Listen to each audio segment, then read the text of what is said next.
days, the temperature differences don't seem to make it, don't matter. It's 34 degrees here. Wow. Okay.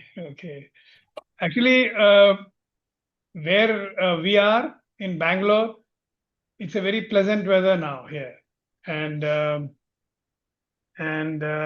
generally speaking, of course, are you familiar with the Bangalore as a place?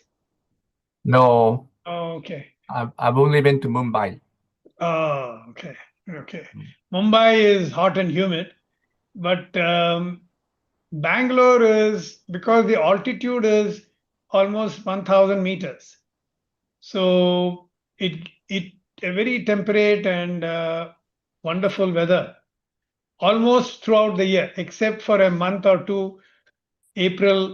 March, April is hot. Otherwise, throughout the year, it's a good weather. Neither becomes cold nor becomes hot. So we are lucky that way to be in this city. Yeah. Great. Yeah. So we must invite you and to spend a couple of days with us here. Oh, I'd love to visit. Yes. Yes, as a visit, and it will be wonderful to have you here, and and we will work out some possibilities. I know you have a very busy schedule, but if it is possible for you to come over and speak to our students and also interact with our faculty, I think that can add a lot of value to both you and your institute as well as IIM Bangalore. Yeah. I just received an invitation. There was something event on September 16th that you Correct. invited me to, but I was unable to. Yeah, I have Correct. committed here in Tokyo. So, but yes, Right. thank you. Thank you. Yeah. Yes. So basically, this is our beginning of our partnership. So we have many opportunities to interact, and we will be in touch, definitely. Yes, looking forward to that. Okay. So can we? I think we are on time. Let us start the webinar. So as I mentioned, I will take a few minutes to introduce ourselves as well as the topic and of course you, and then you will get some time to set the context for our discussions, and then we will follow it up with some discussions and followed by some audience Q&A. That sounds good. Good. So let me welcome, ladies and gentlemen, to all of you who have joined us from India, the East, and Europe, and our participants from Japan. Very good evening, and good morning to those who are from the US and that part of the world. My name is Saideep Ratnam. I am the Chief Operating Officer of MIJSC at IIMB. MIJSC stands for Mizuho India-Japan Study Center. This is a center of excellence at IIM, and it is dedicated to fostering a collaboration between India and Japan across academia, industry, as well as the policymakers. We are delighted to welcome you to MIJSC's 25th webinar. In fact, it is, if you take up both the formats of expert speak and panel discussion, this is the 38th webinar that we are having.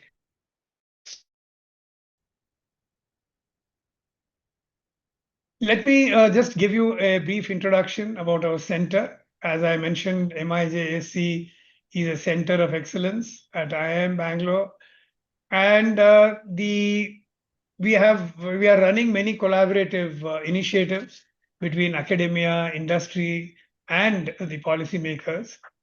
The focus of this center is to strengthen India and Japan bonds by promoting academic interface, industry connects, as well as societal linkages.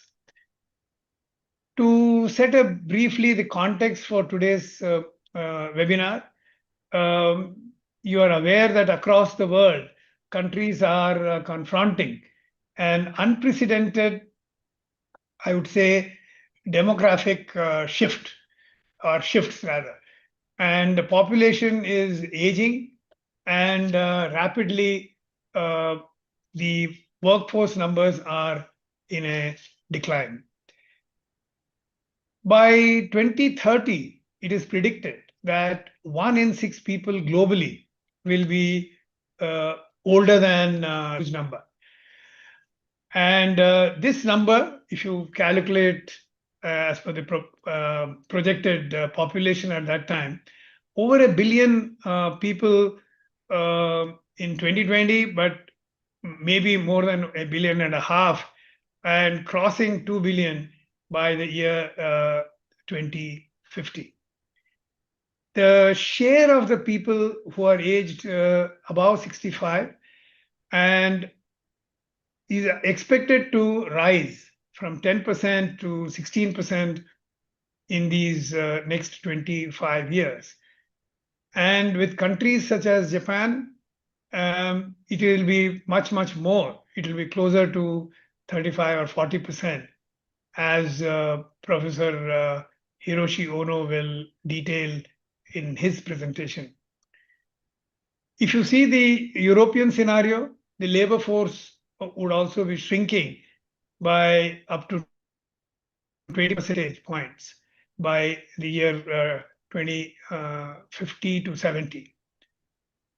This, you can call it a seismic demographic change, is reshaping both the macro as well as the microeconomic landscapes of the globally. And Japan stands at actually the forefront of this shift due to various reasons, which of course is part of history, but also is a reality today. Nearly 30% of its population is over 65, and it faces a potential shortfall of over 10 million workers by the year 2040. Policymakers in Japan are responding with a mix of strategies, and so are the governments across the globe, Europe especially, but also in not so near China is also started decline, and it will not be very far off before this type of trend starts to happen in India as well, because some of the Indian states, we have 20 plus states across India, some of them have already started seeing this type of trend, especially in the southern part of India. So how can countries respond? Let us turn to the country that is already at the forefront of this transition, which is, as I said, Japan. And this country is often referred to as a super aging society. And Japan is interestingly navigating this major economic as well as societal adjustments which are being forced upon it. And with 30% of the population over 65, Japan has implemented a range of strategies to combat. And in this webinar, we will examine what Japan is experiencing, analyze the effectiveness of its strategies, and identify the gaps and how the whole world can learn from the Japanese experience to reshape our own policies, preferably in a proactive manner, and what should be the business responses to meet the challenges of an aging world with a foresight and with resilience. Foresight is hopefully will bring us a proactive response from the policymakers. So let us listen and learn from our distinguished speaker, Professor Hiroshi Ono, as he shares valuable insights from Japan's frontline experience in navigating the demographic transformation. Sir, Professor Ono, over to you. Okay, thank you very much for that introduction. Right. So let me share my slides with you.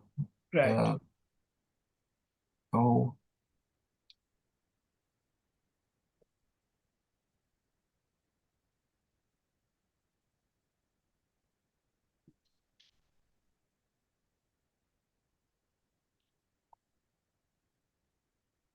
can you see?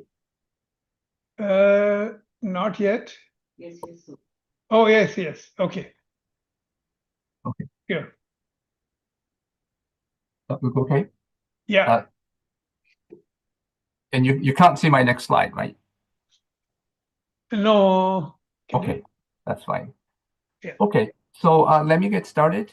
Yeah. Thank you for the introduction. I am Hiroshi Ono. I'm from the Hitotsubashi University Business School at ICS.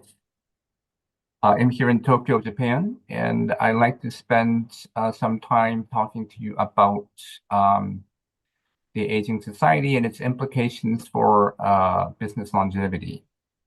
A brief introduction of myself. I do my area is mostly in work and labor markets. I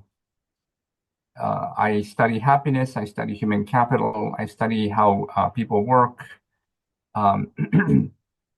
Originally trained in sociology and economics, and right now, yes, I'm specializing in the effect of like demographic change on the labor market. So let me give you some introductory slides about population change with a specific focus on Japan. And so this is like what our population looks like over the last century or so. As you can see, the population peaked around 2005, and it has been declining since, right? So the orange part is probably the most disturbing part, the alarming part, because this is the productive age population, the so-called working age population, right? So you can see that that part of the population is disproportionately shrinking. So in other words, the labor force in Japan is just getting smaller and smaller. And you can imagine that aging society would put a lot of pressure on this working age population. Because as you can see, at the same time, what's happening is that the older population, the 65 and over, is also getting bigger. Okay, so why is this important? Because I mean, if you look at this very simple equation of output equals productivity times input, you can say output is like GDP, right? And the input part of the equation is population times participation times working hours. So today I'm focused more on the input part of this equation. Productivity, of course, is a huge issue, but we're not going to have time to get into that.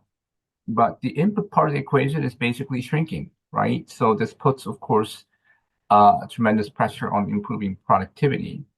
So another issue is that like input. So maybe we could, why don't we just try to increase the input part of this equation? And that would be, for example, can we like try to increase fertility and increase our population base? Can we increase the participation rate of women and older workers? Can we open up for immigration and increase the population? Can we have more people working longer hours? These are some of the, of course, the obvious points that you might point out in trying to increase the input. However, each of these has very, very, very big complications. Like increasing the population is not easy because basically all OECD countries are experiencing fertility decline. People are choosing to have less babies. Working hours is another problem because already we have like a long working hour culture. and we can't force people to work longer hours. If anything, the government here is pressuring companies and workers to work less hours, right? So suffice it to say that the declining population is the biggest macroeconomic problem that we have today, not just in Japan and other advanced economies as well. And today we're going to focus specifically on the issue of the aging population. Professor Ono, if I may just interrupt you, some of the people are saying they're not able to see the slides for Okay. some reason. So Can you see the slides? we are. Yes, now stop sharing. What happened? He stopped sharing. Have you stopped sharing now? Let me try sharing again. Yeah.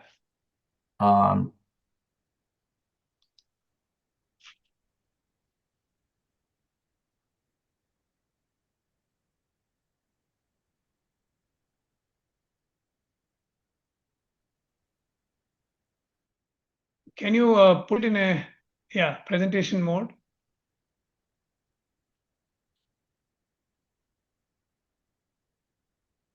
Yes. Now it is visible.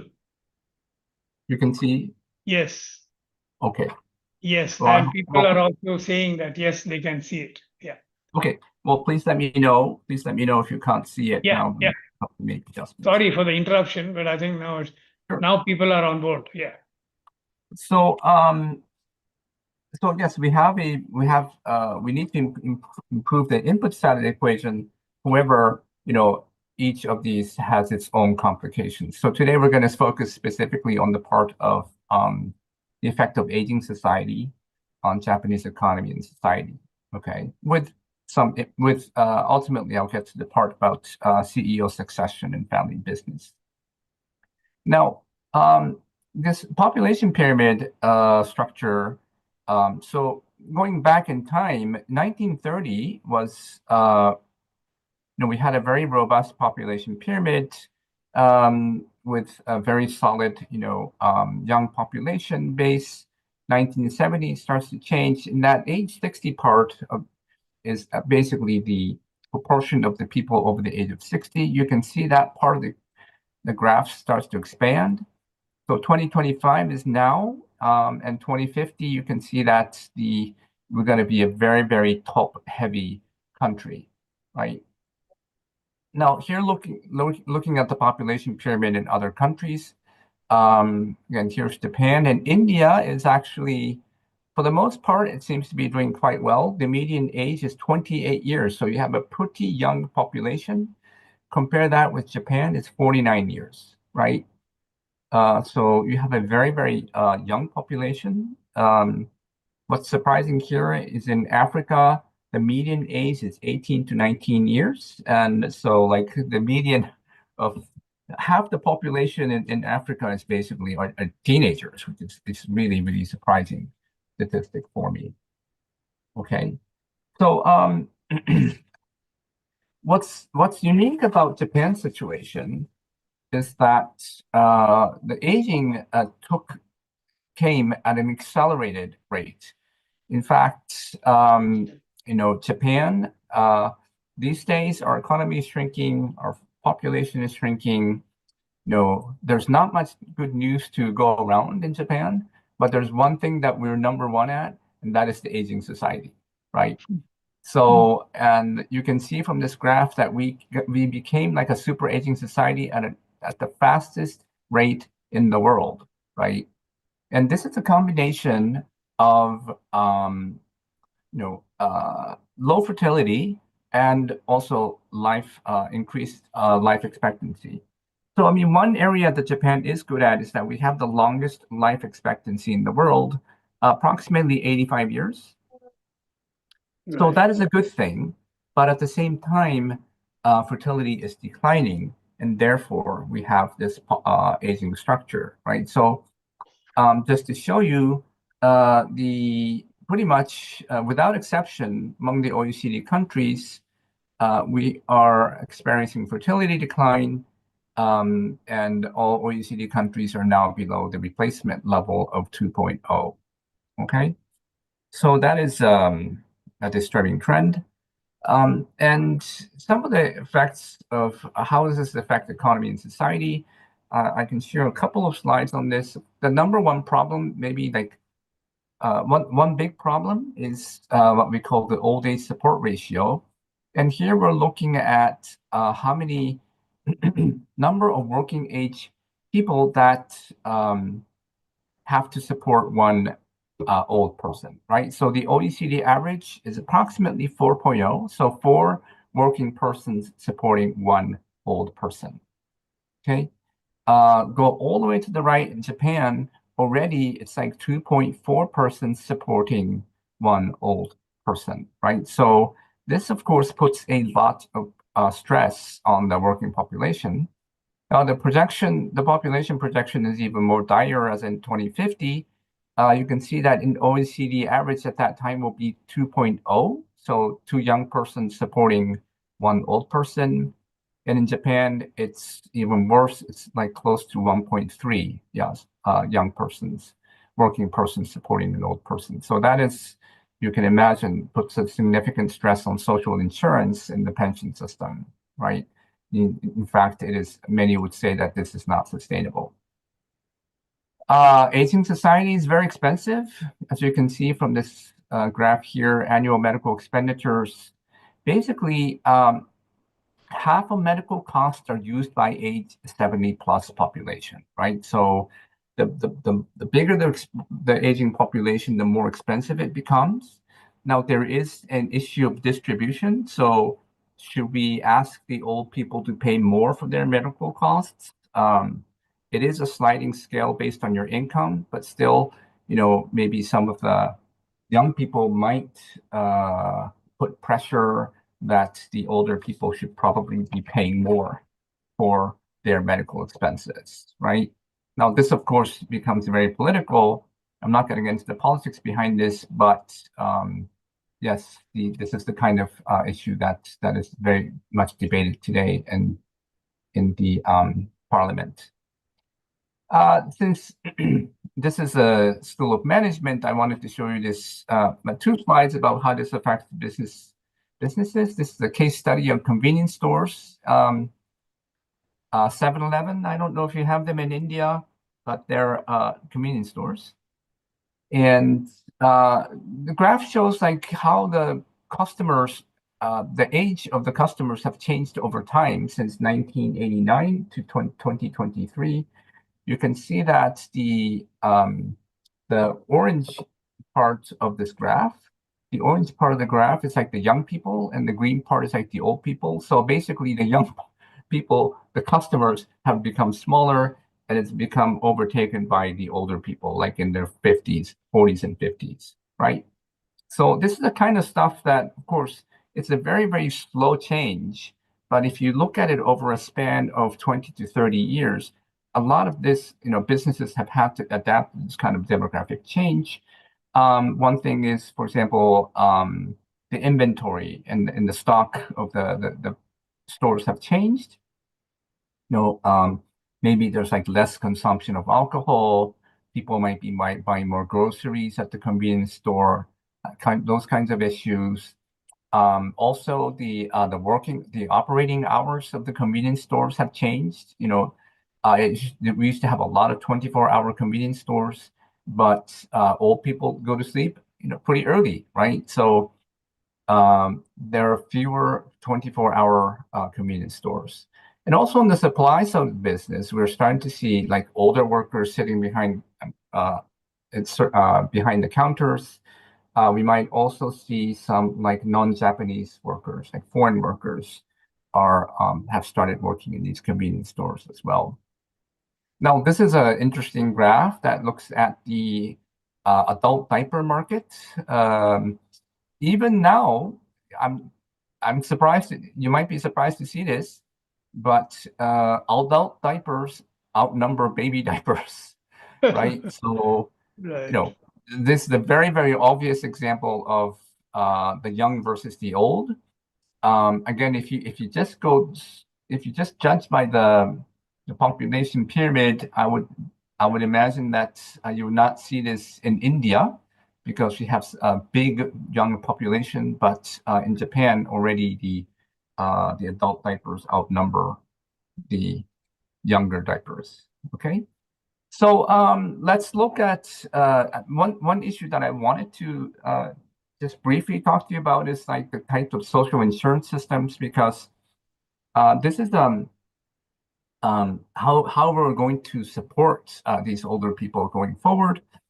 And I use a scheme proposed by Esbjørn Andersen, a Danish political scientist, and he talks about three kinds of social insurance systems, right? So one is the market-based system, like the United States, and the other extreme, like the social democratic welfare state, like in Scandinavia. Now, so the question is like, who provides the social safety net, right? So in a state-sponsored model, such as in Scandinavia, it's the state that provides generous welfare for children, for families, and for old people, right? So when the families have children, the state will take care of them. When the parents get old, they can enter an old person's home. There are public facilities available. Those are all provided by the state. Now, the market-based system is that there is no social insurance. Basically, you have to go out and buy them yourself. Now, there's another one called the conservative regime, and this is family-based. And a family-based is like there's an expectation that, yes, the family will take care of the kids. And if the parents get older, the children are expected to take care of the parents, right? So the family itself is the locus of the social insurance, okay? So what I'm saying here is that Japan used to be a family-centered social safety net. There was a lot of expectation that the family will provide for, basically, well, the family will take care of the family needs within themselves.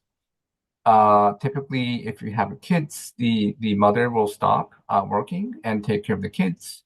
If the parents get old, the children are expected to take care of them, right?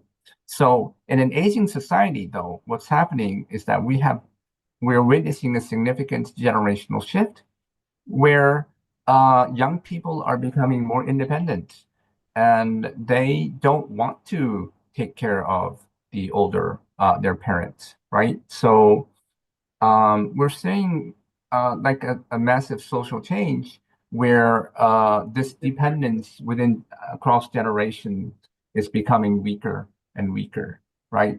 So now there is a expectation that the state intervenes and provides these kinds of services.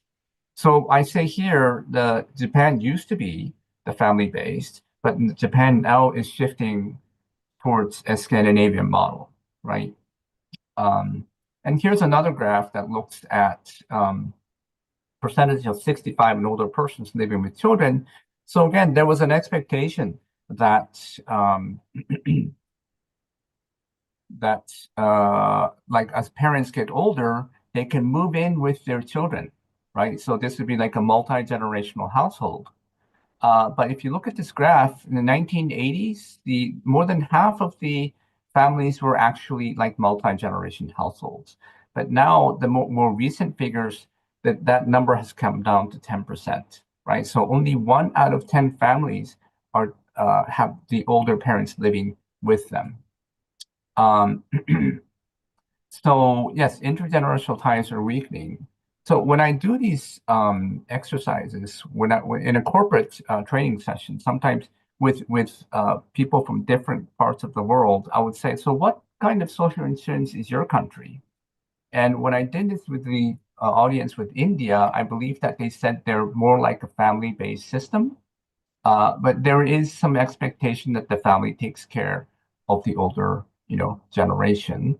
But there is a generational divide is also something that I have heard. Okay.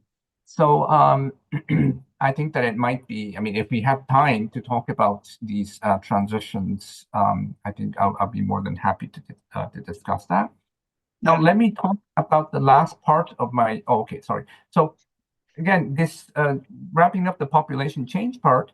So you can see that, yes, the input part is very, very important, but trying to increase the population, the participation rate, and the working hours all pose different challenges, right? So just not as easy as it seems, and this is going to take a lot of time for us to overcome these demographic challenges. Now, I should have said in the very, very beginning that I do give this talk to audiences from different kinds of parts of the world: North America, Europe, Asia, Australia. And the reason that I do this is because they all want to know about what Japan is experiencing. Like Saideep was saying, that we are ahead of the curve. This is one area where Japan is ahead of the curve, right? And so all countries want to learn from Japan's experience. So yes, India is in a pretty good situation right now, but eventually you might start to experience some of these demographic shifts. So last part of my talk, so effect of aging on the small businesses and CEO succession. Okay, so one thing that I should mention in the beginning is that Japanese companies, I'm sure you're very, very aware of Japanese companies like Toyota and Sony and Hitachi, Nissan. These are all big conglomerates. However, 90% of Japanese companies are actually small, medium enterprises, right? So this problem of like family succession, CEO succession, is a very, very pressing issue in the face of an aging society, okay? So here we're looking at the CEO age distribution of Japanese small, medium enterprises. And you can see that over time, the blue line being 2000 and the green line being 2020, you see that, just as the population pyramid has shifted, so has the average age of CEOs of small, medium enterprises, right? In fact, you can see that the peak of the CEO's average age recently is like over the age of 60, like 65 and 70. So the CEOs of small, medium enterprises are very, very old people, right? So the implications of this is that, yes, keep in mind that we have two things going on. We have the aging population, and we also have a shrinking population with a shrinking young population, right? So this poses an obvious threat to CEO succession. Many of these companies are suffering from the lack of a successor. And this, again, is a pressing concern for these SMEs. Okay. Now, the graph that we're looking at here is profit and loss composition of companies 1 year prior to business closures and dissolutions, right? So what we're seeing here is that if you take a look at the latest figure of 2021, 56.5%. So more than half of the companies are actually operating with profit prior to closure. Okay. So it's not like they're losing money. They're actually profiting, but they still have to close or dissolve. And the big reason for this is that they cannot find a successor, right? So again, it's not because they're not making money. They are, but they cannot find a successor. Another implication of the aging society, here we're looking at entry into new business fields by CEO age. And you can see that companies, generally speaking, companies with older CEOs are less likely to enter new businesses, right? So these are the younger companies. I'm sorry, younger CEOs, and the this part is yes, active entry into new businesses. But if you go down to the CEO age of like 80 and above, you can see that yes, like fewer than 10% of the CEOs here are actually like going into new businesses. So they their mindset becomes more conservative. In fact, 72% of the CEOs are not even looking actively to enter new business fields. So they become that the mindset becomes more conservative. And you can also say that they don't take risks, in their management decisions. Okay. Now, there is a little bit of hope in all this. This is here we're looking at the figures of percentage of businesses without a successor. And so for a long time, up until like 2020, as a matter of fact, a lot of the businesses, I mean, 65% or so, were did not have a successor. But more recent figures show some signs of improvement. In 2023, this figure was down to 53.9%. Okay, so this report that came out saying like, why are we witnessing a decline in this percentage?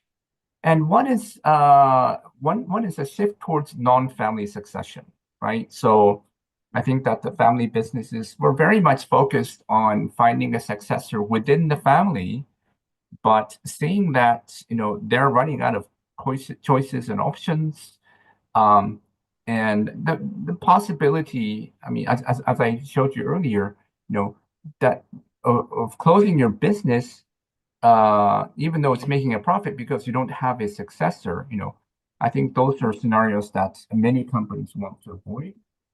So these companies are shifting towards non-family succession.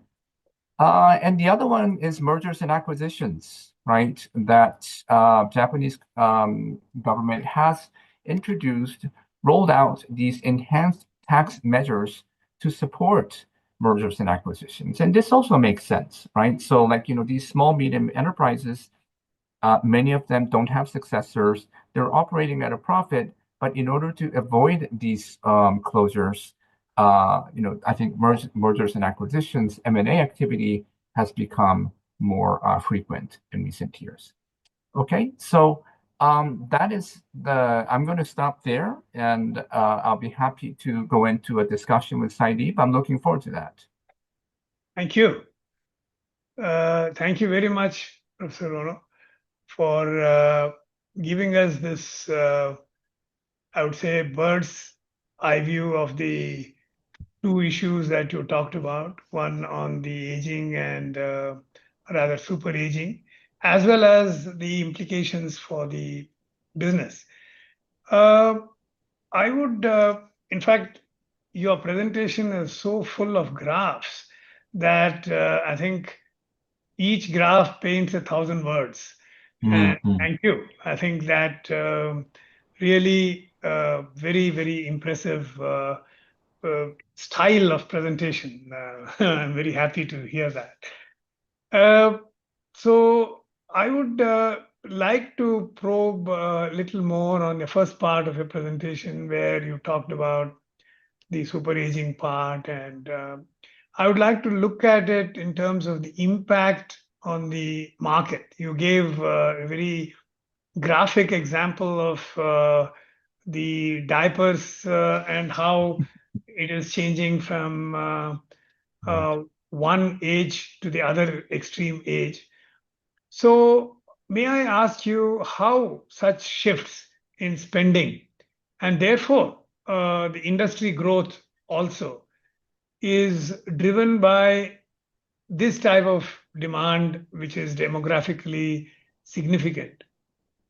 And would you say that an over-reliance on the domestic aging-related demand, would it put Japan's economy less adaptable to future demographic shifts, and also its competitiveness across in the world, or that part of the world which is not so rapidly aging? Right. So I think in terms of consumption,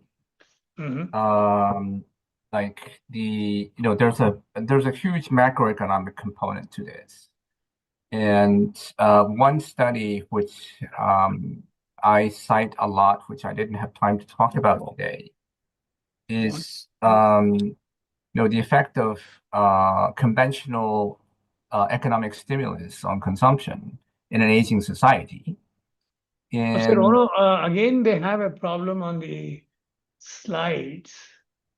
Is there a, are you explaining vis-a-vis a slide or, okay, now you're yeah, okay, sorry, go ahead. right. So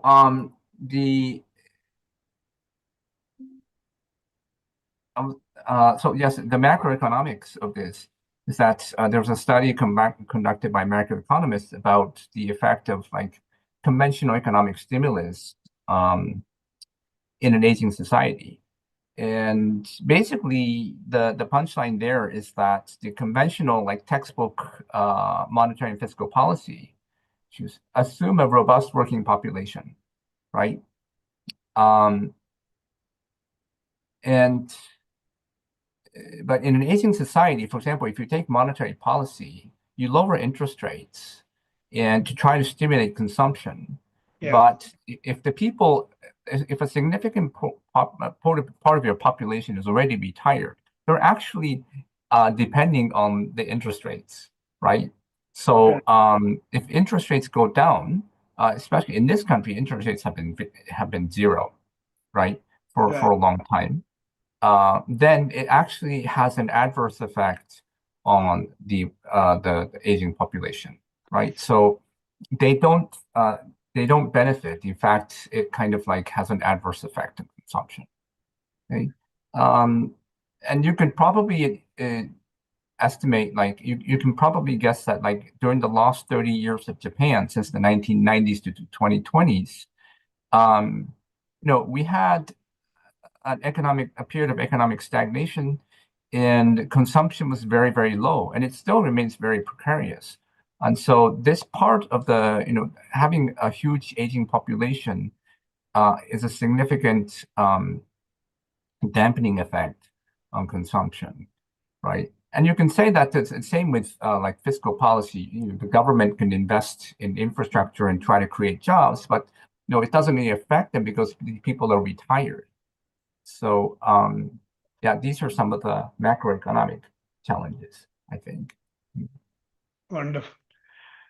In the context of, I think you hinted at it, but I would like to take you there. With fewer younger people entering the workforce and more retirees, as you mentioned, Japan faces labor shortage, but also it could impact or has already been impacting the productivity and therefore the economic competitiveness. So balancing cultural work norms like the long hours of work that Japanese workforce is used to, along with the new labor strategies, would become very crucial for maintaining economic vitality and viability. So, which sectors are you seeing that the greatest losses in productivity because of a younger workforce, and how are the businesses there adapting to such losses? Well, I mentioned in the beginning that about the equation of GDP equals Correct. productivity times input, and as I mentioned, I was only able to talk about the input part of that equation, but certainly in a state of a shrinking working population, there's a lot of pressure to improve the productivity. And in terms of working hours, you mentioned long working hours, but our productivity in Japan has been pretty low, right? And you can do this decomposition of like how do countries achieve economic output, and Japan is like low on productivity and high on input, right? Right. So it seems like there is something very inefficient about the way that we work, and that's actually one of the areas that I for my research. So there is a lot of discussion about how Japan can improve their productivity. going forward. Now, if you look at that, like I can't directly address the issue of like which like businesses have suffered from this productivity decline, but I can say that if you look at productivity differences across like industries, Japanese manufacturing is actually doing pretty well. Like automakers, and of course, if you study like operations management and everybody has heard of Toyota Lean system, the Toyota production system, Correct. Just in time, and so they have this is like continuous improvement in trying to of trying to achieve efficiency. But in the world of work, we have a lot to go. Long way to go. And I think that especially in the like foods and services and retail, the productivity, comparatively speaking, is extremely low. And so, yes, I think the service sector is one area where Right. Yeah. We are all learning from the Japanese manufacturing practices, especially the Toyota system and the lean system. And I think that is where what you're saying is application of those type of principles across in the service sector is not keeping pace. And Right. I therefore, mean, yes, one way to look at the Toyota production system is that it's a system of eliminating waste. correct. Right. And if you think about it that way, there's a lot of activities in the way that people work here, which are full of waste and inefficiencies, right? And so I think that in order to achieve higher productivity, we need to identify those wastes. Yeah. Wonderful. If I may ask you a related question to the labor force shrinkage, that is, some countries, and I'm sure Japanese also are applying initiatives such as delayed retirement and, of course, automation. Are these the type of initiatives closing the labor gap, or are they only masking the structural weaknesses which will have an impact downstream? Delayed retirement, you said?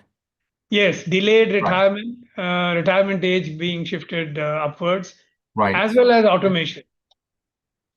That's a very good point. And again, right now, in Japan, we have a mandatory retirement age of 60.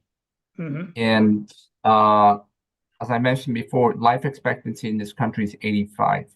Correct. There's 25 years of living off your pensions, and people are getting very, very nervous, right? Yes. And so there is, over time, that mandatory retirement age has shifted from 55 to 60.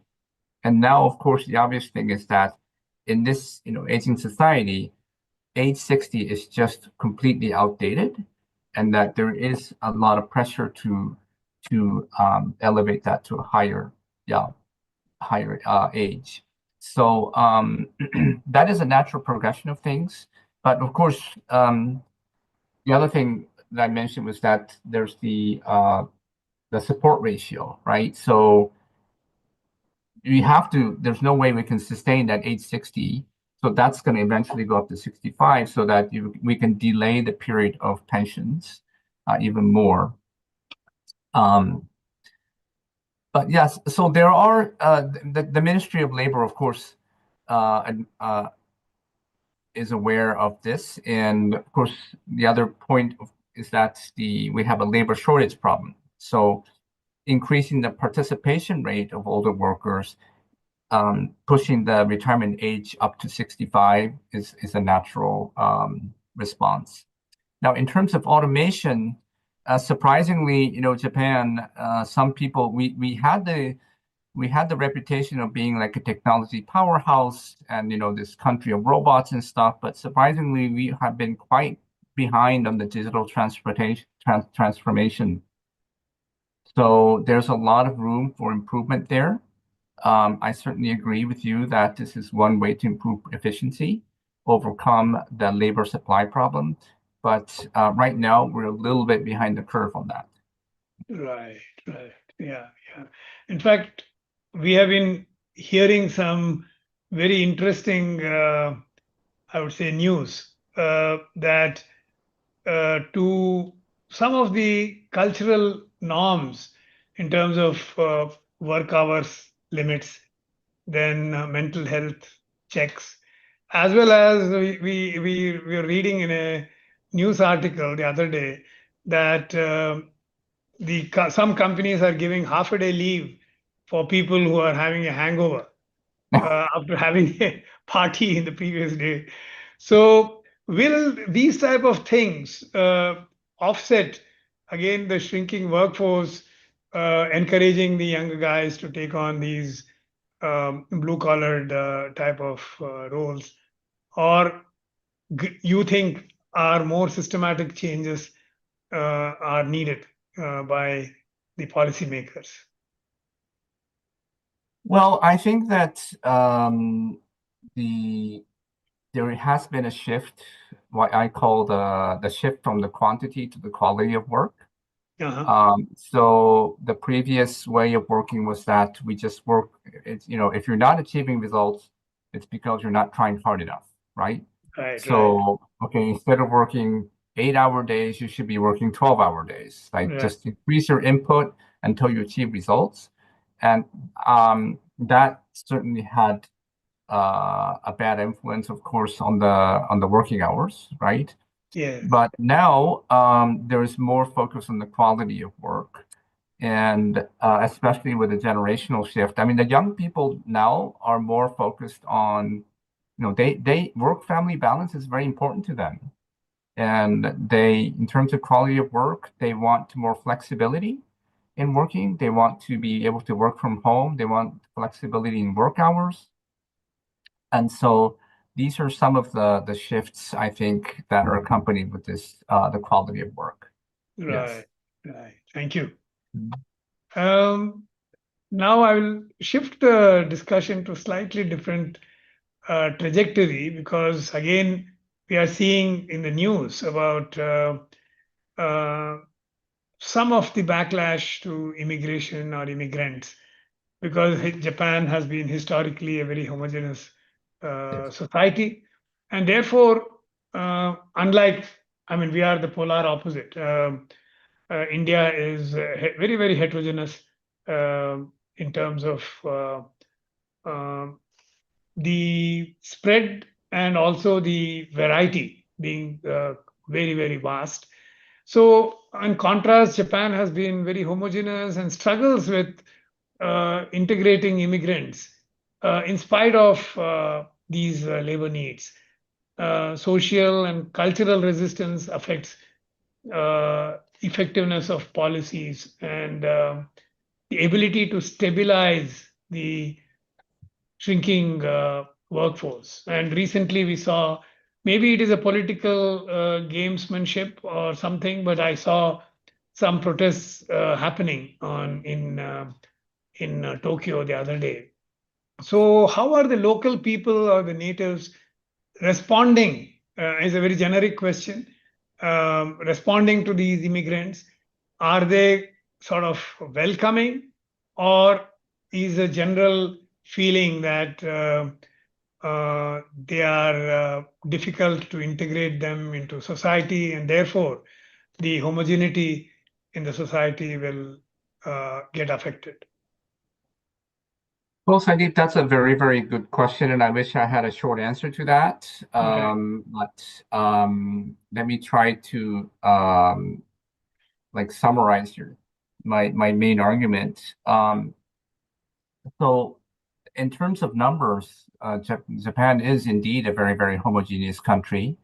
The proportion of foreign residents in Japan used to be 1%, and now it's up to like 3%, right? So that's been a triple increase in Right. proportionally, but still 97% homogeneous. Now, if you visit Tokyo, it might not seem that way, but if you visit the remote areas of Japan, you will see that it is an absolutely homogeneous country, right? Right. Now, at the same time, you go back to the equation of GDP and the input part of the equation, and that, of course, is a natural debate of like opening up the country for more immigration, right? Increasing the labor supply. And that is a pertinent issue. So in terms of are the people here accepting of foreign workers, immigrants, I would say generally speaking, if you look at the social surveys, the answer is yes, I right? see. Okay. So, and again, there's a generational divide that younger people are more open to these opportunities. And the same we can say with like, LGBTQ issues as well, like gender and diversity, and also accepting foreign people into this country. The younger people are especially very, very open to this, right? The older people tend to be more conservative. I think the part that you mentioned about political protest in Japan is that we recently had an election here, right? Upper house election, and we had a political party which called themselves Japan First. And this party came out and basically they were like quite openly anti-immigrant, right? Right. And it was kind of like a joke here because I mean some people would say like, well, anti-immigrant, that's okay, but where are the immigrants, right? I mean we're at 3% and they're already screaming about anti-immigrants. So I'm not really sure how much of a support they will get going forward, but they seem to be getting a lot of attention, that's for sure, right? So, but generally speaking, I think that we are certainly open for immigration. Yes. Right. So, linked question is, how is the legal integration, meaning about citizenship or whatever for these immigrants? If there is no push for it, if there is no support for it, will it undermine the labor market stability? And therefore, in the longer context, because you mentioned that Japan is a little slow in automation, so will that affect Japan's global competitiveness in the years to come? You're talking about the legality of the well, I think that Legal in the sense of taking it logically to the next level of offering citizenship. I think this 3% you're talking about is it the citizens, immigrant citizens, or is it just the immigrant workforce? that's also a very good question. We do the 3% I was talking about is basically non-Japanese residents here that it excludes short-term visitors, but it doesn't necessarily mean that they have citizenship. So the path towards, generally speaking, I can't speak to the details, but generally speaking, the legal guidelines for immigrants and non-Japanese residents in this country has been become more relaxed over time, and that is because we actually are trying to encourage more people to come to this country.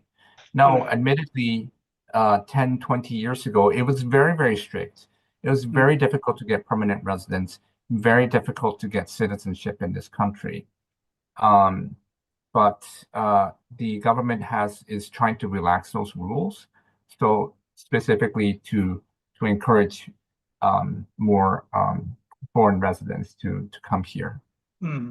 Yes, but of course, Japanese government has a tendency to react very, very slowly, and so by the time that we reacted, the immigrants have basically gone up to other countries, right? So like there was a time when there was a big wage gap between Japan and other Asian countries, but that wage gap has closed, significantly over time. And so Japan has become a less attractive country for immigrants.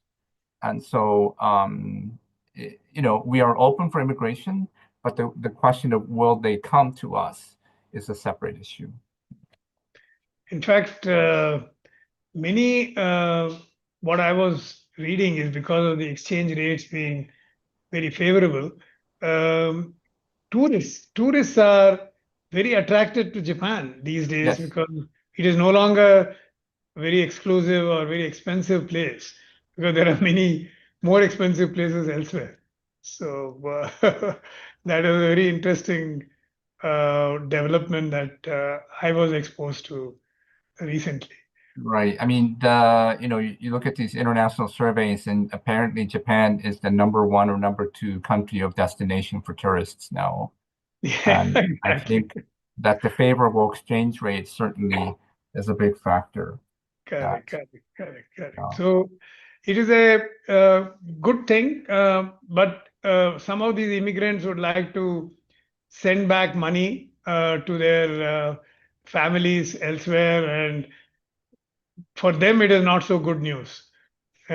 So anyway, that up and down will keep happening. that's right. Because some of the audience here may also be interested to know what you just now mentioned. They will happy to note that the government is working on, because one of our roles here at India Japan Study Center is to bring in these technical Mm, and management talent into Japan. And we offer Japanese language courses also, not wonderful. just the linguistic, that is reading, writing, but also speaking skills, because that is more important, we thought. So that is going on from our side. So we are happy to see that the government is also working on the legal aspects of immigration control. That's right. And especially because of I think that at least for now, I think the United States is not, is in a difficult situation for non-US citizens. And so I think we might be experiencing a little bit of an uptick in high-skilled workers in Japan because of the situation in the United States. Yeah.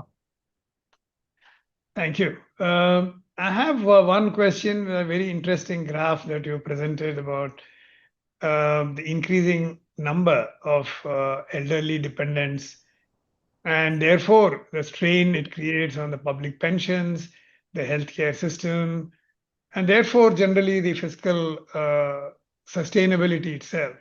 Right. And you talked about the innovative policies and partnerships which would be needed to manage these rising costs and social costs without undermining the economic growth.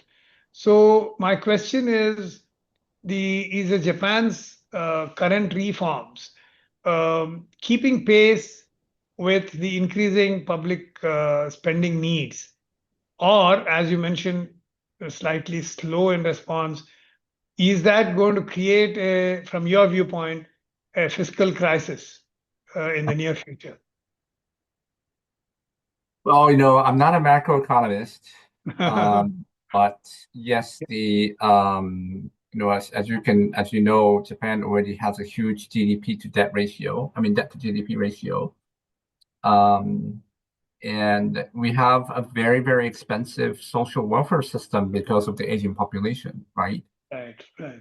So, yes, I mean, of course, in the long run, one way to ameliorate this, and you mentioned the old age support ratio, but if we have a bigger, younger working population base, it will kind of naturally, resolve Correct. itself. And of course, to get there, we need to increase fertility, right? Yeah. And that is one area that Japan has put a lot of effort into. But it's just people don't change their behavior in a short run. And so the population, in spite of these efforts, the fertility has not declined. I mean, has not recovered, Now right? recover.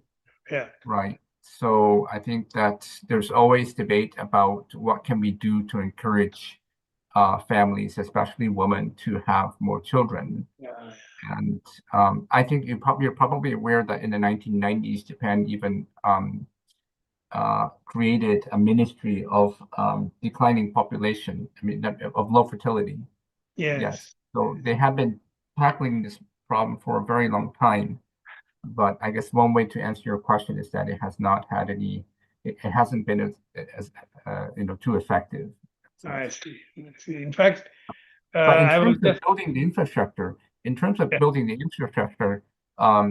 We have a social welfare system in place here that is now comparable to the one in Sweden, right? Ah, So, if parents take leave, there's subsidized pay. There's also, we're creating childcare facilities, subsidized, family support. And so we're putting a lot of resources into the infrastructure, but the behavior part has not changed. Now, there's one area of encouragement, which is that in terms of people taking women taking parental leave, that's about 86%, which is the latest numbers. Now, today's newspaper, recently the ministry reported that the latest number for men taking parental leave is now up to 40%. Okay. wow. Okay. It used to be just a few percentages several years ago, but now it's up to 40%. And that is very, very encouraging for me. That's a sign that at least the younger people are starting to change their perception. Okay. So that I thought was encouraging. Very good. Very good. Yeah. In fact, as I was sort of hinting earlier, some of the Indian states, especially in the southern part of India, seem to be having similar problems of um, shrinking population, I see. and the similar initiatives were being taken, and there was a lot of discussion over it, whether asking women to, or rather asking families to produce more. Is that okay in the larger context of India's demographics? Like that, there is a lot of discussion going on within our diverse states. I just wanted to share that point with you. Well, I think that fighting population decline is a natural policy response, but I think there's a lot to be said about the delivery of that message. And I think that especially with these in Japan, we have these conservative politicians who one even basically came out and said that women are like reproductive machines, and that is not the right way to deliver this message. And what I have learned from my own research is that the missing part of this is like happiness and quality of life. And in Sweden, I spent 8 years in Sweden, and what I learned from my experience there is that I went to go talk to these people in charge of like family support and social welfare. Like, how does Sweden achieve high fertility, right? And how do you do it? And the answer was very surprising. And what they said was that is not the goal of our social policy. And the aim of our social policy is to improve the quality of life and the well-being of our people, right? And if you do that, then people will naturally want to have children and start a family. I see. Right? So happiness is a very, very important component here that I think in Japan and other countries, maybe in India as well, it might be a missing component. I mean, if you don't have happiness and quality of life, then people are not going to want to have babies, right? So for these politicians and decision makers to go around saying that, pressuring women to have more kids is not the right approach, and try to improve the quality of life so that people would want to have children, right? I think that's the better, that's a better investment. You have hit the nail on the head. And I think this type of research findings would be very good for politicians across the globe, including, as I said, our South Indian states, the ministers of these states as well. Yeah, wonderful. But many of them don't want to hear this, right? I mean, they don't have an open ear, so right. Yeah, because it's very hard work to make people happy. That's right. That's right. It's a long-term investment. Yeah. Yes, yes, very nice. I would like to ask just one more follow-up question on because European analogy also you gave, countries like Germany and Italy, they seem to be following the route, apart from, of course, as you said, encouraging women to give birth. But that is a different ball game altogether, as you just mentioned. But empowering the female employment and pension reforms, and then something called blue card system, which I'm sure you are fully aware of it. But are they real solutions, or are these for the Japanese society? Are these experiences too different for it to be relevant to Japan? You said blue card? Yeah, and the pension side, and on the female employment side, do you think these are solutions which are already being practiced by the Japanese? Or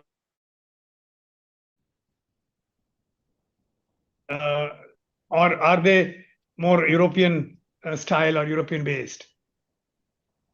You're saying like to encourage, like, for example, women to take up more employment, meaning what is the percentage of women employed, especially at managerial or higher levels? Well, in that area, you're probably aware that Japan ranks consistently low on the World Economic Forum's Gender Equality Index. Yes. And we do have, in terms of women's empowerment into business and politics, we rank very low, unfortunately. Right. So women do not occupy many positions in the leadership and management. Yeah. Right. Now, the issue there is multifold, but I think that some, like, Western media might just take that as a sign of discrimination, right? Now, I'm not going to rule out discrimination, but there's also issue of, like, women do not want to go into those leadership and management positions. One possibility is because those working conditions, for example, in top management, are not so desirable for men or women, right? And so they would rather avoid being in those positions with responsibility. So this is not really a gender issue, but we have to figure out a way to make work more attractive, so that people would naturally want to progress up, into the organization. I see. See, I was mentioning the blue card system. I think EU has some system called EU Blue Card, which is a residence and work permit for highly skilled non-EU nationals to work. Oh, okay. Yeah. So that system seems to be sort of taking roots in some countries. Do you think that will work for Japan as well? Well, we did try to attract high-skilled workers to Japan, but I think that Japan for a long time was kind of arrogant, and we just kind of assumed that people would want to come to Japan, but that didn't necessarily pan out very well, right? So I think that now we have to make an extra effort to attract talented, high-skilled professionals into this country, because we do need them. Okay. Now, I would like to explore one more dimension about the changing market uh, aspects or dynamics, because the aging population demands new business models. Example that you gave about the adult diapers, and uh, but which will be altering the traditional markets. But overemphasis on these older consumers may risk sidelining the younger demographics or stifle the overall innovation, which also you hinted at, um, and impede again Japanese competitiveness. So these new products for the seniors, will it genuinely meet the evolving needs of the customers, or are the companies simply following what uh, the market wants? And how can businesses ensure that they are not neglecting the younger demographics? Because again, you showed that 7-Eleven Right. trend, which is very, very pictorial, and I think it really sent home the message. So to summarize my question, are the companies agile enough in segmenting the markets and also the strategies to remain successful, not just to meet the Japanese market, but also the competitiveness across to the world? I think that, when the population, when there's so many old people in the population as we have here in Japan, I mean, businesses have no choice but to, start altering their product portfolio to meet those needs. And so, for example, like, you take cell phones and smartphones. Yes. There are companies that really have a very, very simplified cell phone for Right. old people. Right. That certainly has come out. Tablets and other high-tech gadgets. I think there's a lot of has been adapted to those needs. Now, I also sometimes take my MBAs to visit this company called Cyberdyne, which is basically have like robot-fitted gear for helping lift heavy objects, right? So in an aging society, I mean, one area, of course, you can imagine is that there's a huge industry that's expanding in the taking care of old people, right? Right. For the elderly care. In those facilities, the staff have to lift the old people out of beds and put them in bathtubs, or put them in the wheelchair and stuff. And this is a lot of lifting. And so there's a company that specializes in creating this robot gear to help these staff people in elderly facilities, so that it's kind of like what you might see in a movie. It's like a robot hand that can I see. lift old people, and takes away the stress from the staff workers. So I mean, there are we're certainly adapting to these to the changing demographics. But again, I think that if you look at the 7-Eleven example, that I think that's a very good example. But over a span of 30 years or so, if you look at like 30 years ago and now, you will see a significant changes, I think, in how these businesses have adapted. Yeah. Wonderful, wonderful. In fact, that brings me to a very interesting question about Japan has the highest number of companies which have existed for long time, 100 years plus. Right.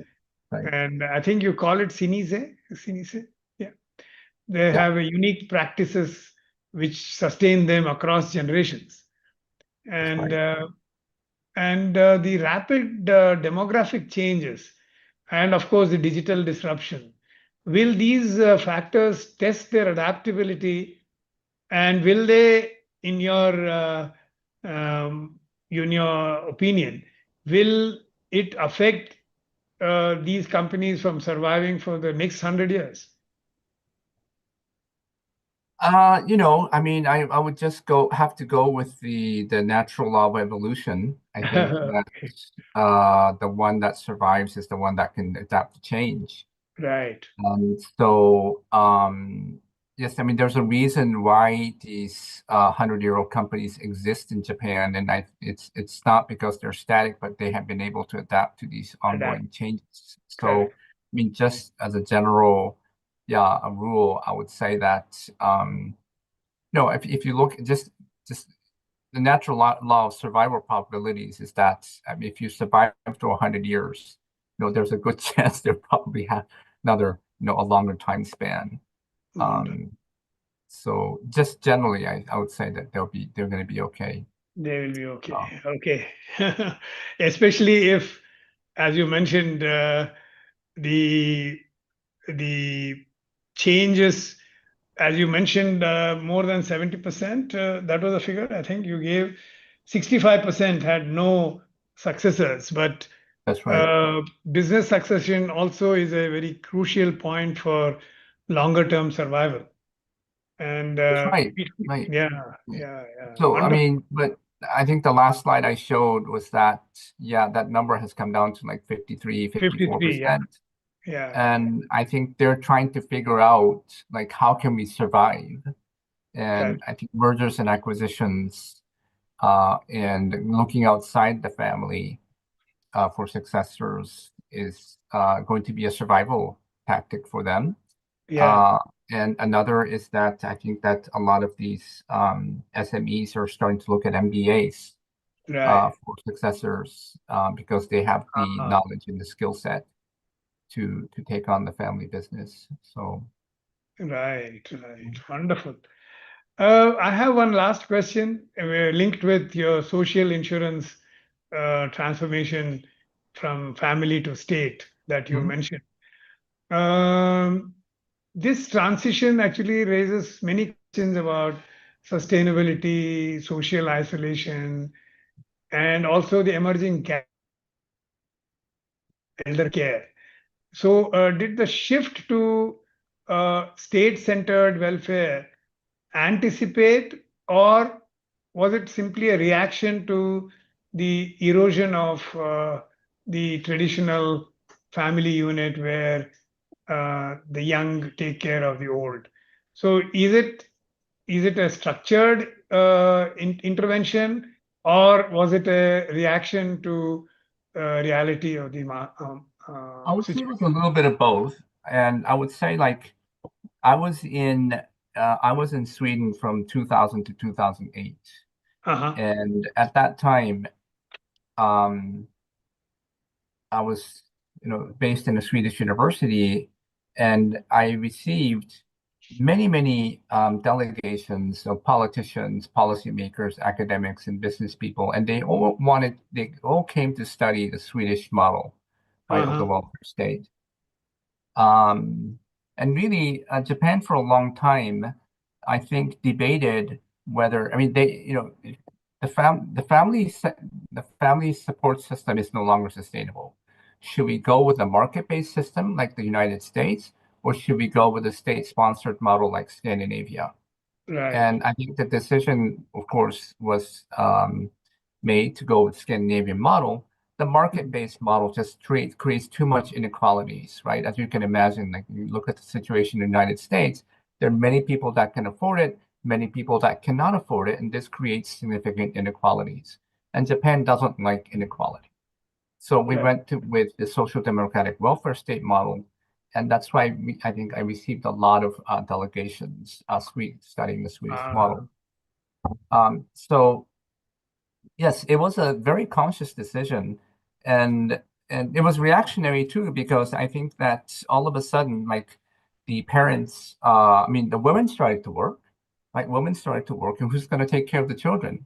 And Correct. we didn't have enough childcare facilities to go around, and at the same time, we had to increase the labor force participation of women. So, like, what are we going to do? So we Right. have to create more public facilities, right? And of course, the same thing with the elderly population is that, as I showed you, traditionally young people would welcome their parents to live with them, Right. but now that's like 10% of all households, right? Right. So, like the majority of the people don't want to live with their parents anymore, and so the older people have no place to go, and of course the government has to build an infrastructure to welcome them. So but again, this transition I think came rather rather quickly. The transformation took place rather quickly, and so right now we have a problem that we cannot build enough facilities. There's a long queue of old people that cannot get into these elderly facilities. So that's been a pressing issue. Wonderful, wonderful. Thank you. There are many questions from the audience. I was just wondering whether you are okay if we share your email ID with the audience in case they have any specific questions. Would you be able to? Maybe they could email the center, and then you could maybe compile a list of the questions. Oh, wonderful. And then send it to me. That would be better. Yeah. We'll do that. We'll do that. And just one question: the audience is very interested to know the policy of the Japanese companies. I don't know whether you are directly able to answer this question or not, but how does the Japanese companies look at investments from outside world? Obviously, is there a positive connotation or neutral, or is it negative? You mean foreign direct investment? Correct. Right. Yes. I mean, I think starting from in the early 2000s with the Koizumi administration really tried to launch FDI, inward FDI into Japan. And I think that the Koizumi administration kind of created the momentum to do that. So the quick answer to your question is that yes, we do welcome FDI into Japan. There's no, we do need FDI, and I think we're trying to encourage investment in this country. Wonderful. So thank you very much, Professor, for joining in today's very enlightening, very insightful, as well as I mentioned earlier, your style of presentation is very unique and I think very powerful because it is speaks volumes through those insightfully made slides. So thank you very much for joining this evening, and we would be very happy to host you here and for both interactions like these, but also further research that you could work with our faculty over the year. I'll be delighted. Yes, let's stay in touch. Thank you. Thank you. Thank you very much. Thank you. Goodbye. Bye.